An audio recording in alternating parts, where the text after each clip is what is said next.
You're listening to the Quint podcast.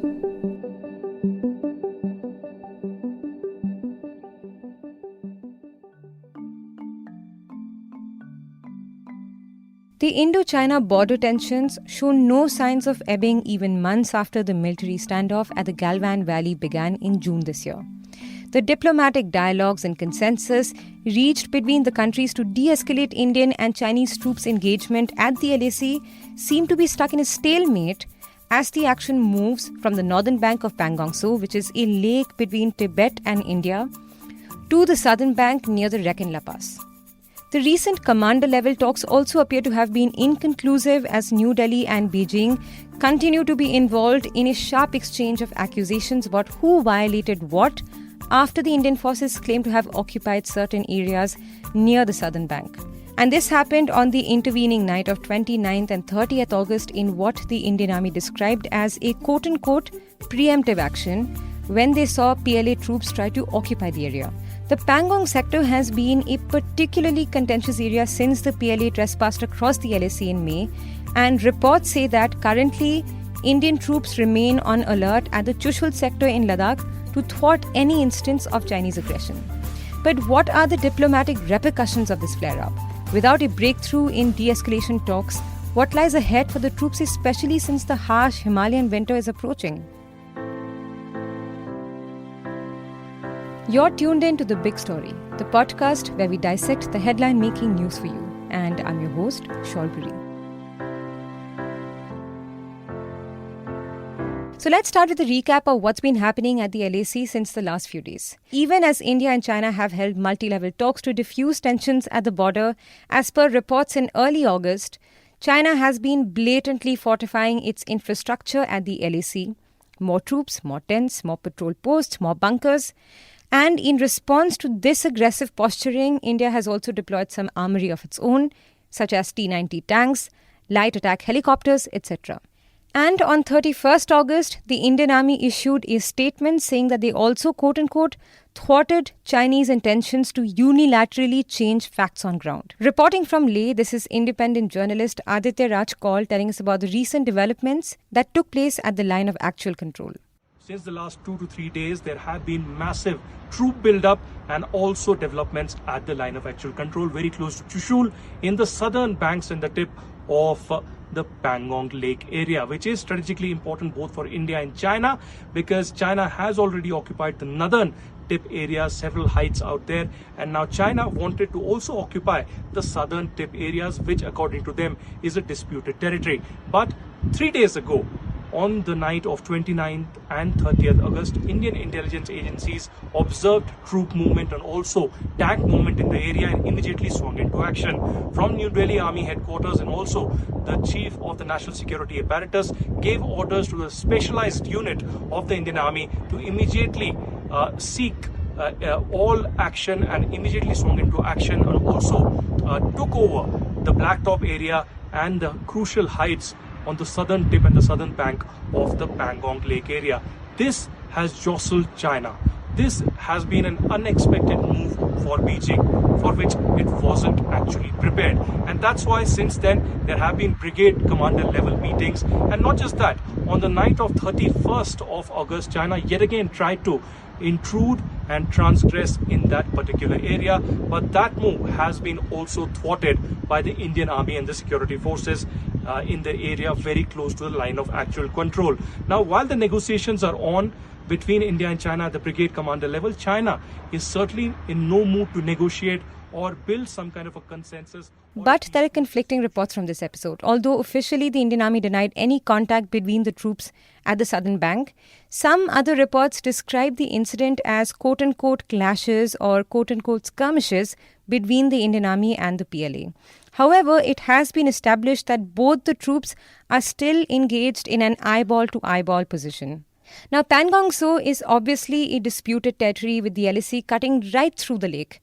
While the Indian side claims that the LAC passes through Finger 8 on the northern bank, the Chinese side disagrees. We know that the northern bank has been bitterly contested since the standoff began, but what was restricted there has spilled over now. And the southern bank has become a flashpoint now for several reasons. It is said that it has a greater strategic importance. It provides access to eastern Ladakh. Safeguarding the area between the lake and the Chushul sector is also important, as the Chinese side had launched an offensive from this area in the 1962 war. A report on the print also pointed out that further to the southeast of the Pangong Tso is the Spangur Gap, which could be used by the PLA to advance towards Leh if it came to that. It also helps to hold this area, the report says, in terms of monitoring the activities in the northern bank. But moving on, reports say that the Special Frontier Force, or the SFF, was involved in the operations on the intervening night of 20th and 30th August, when the Indian Army occupied certain advantageous positions near the southern bank. And here are some interesting points to note. The SFF consists of soldiers recruited from Tibetan exiles and formed into what are called Vikas battalions. It's not an army unit but belongs to India's intelligence agency RAW, and although its headquarters are near Saharanpur, it has a strong unit located in Leh as well. And most importantly, it's not normally deployed in military operations but covert action. So considering all these factors, what is the symbolic significance of having the SFF thwart Chinese malintentions? Manoj Joshi, a distinguished fellow at the Observer Research Foundation, explains. I think the use of the special forces, what is they call the 2-2 force or the Special Frontier Force, is significant that they have Tibetans there. That was the purpose of this force in the first place. They were to be used in operations in Tibet, covert operations, and they have never really been used in the past. Their operational use has been in the Bangladesh war once. Other smaller operations may have taken place, but this is the first time where the government has openly acknowledged that the Tibetans have been used. What followed from this episode were fiery exchanges between India and China and more dialogues between the countries. But even as brigadier commanders from both sides were engaged in dialogues earlier on 31st August, the MEA accused China of taking quote-unquote provocative action in the same area again, which thanks to quote-unquote timely defensive action could also be thwarted. Now, the militaries began the third round of talks at Chushul on 1st September to find a resolution. But what is the diplomatic repercussions of this flare-up? Mr. Joshi believes that these episodes are signaling that the situation at the border is far more delicate than it seemed to be. Diplomatic repercussions of this flare-up are quite significant because they are now signaling that the situation is far more delicate than has been assumed till now.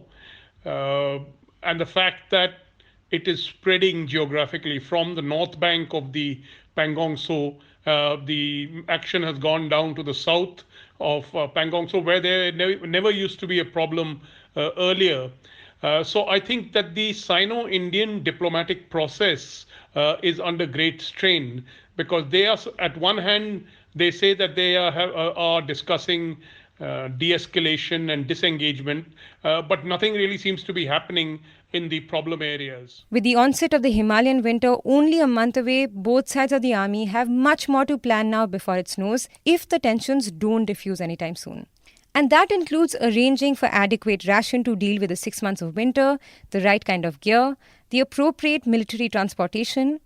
So without a breakthrough in de-escalation talks, what lies ahead for the troops, especially since the harsh winter is approaching?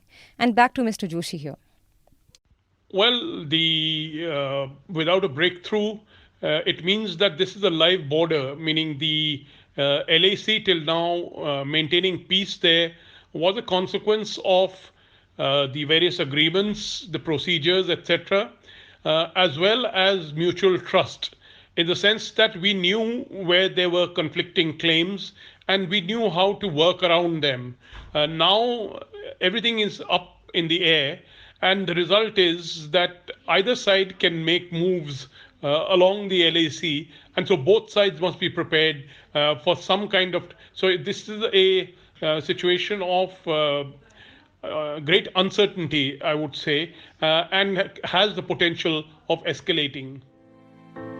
If you like listening to this episode, please subscribe to the Big Story playlist for episodic updates. We're live on Apple, Google Podcast, Spotify, JioSaavn, and most of the other popular podcast streaming platforms. For other podcasts, please log on to the Quint website and check out the podcast section For any feedback, shoot an email to podcasts@thequint.com.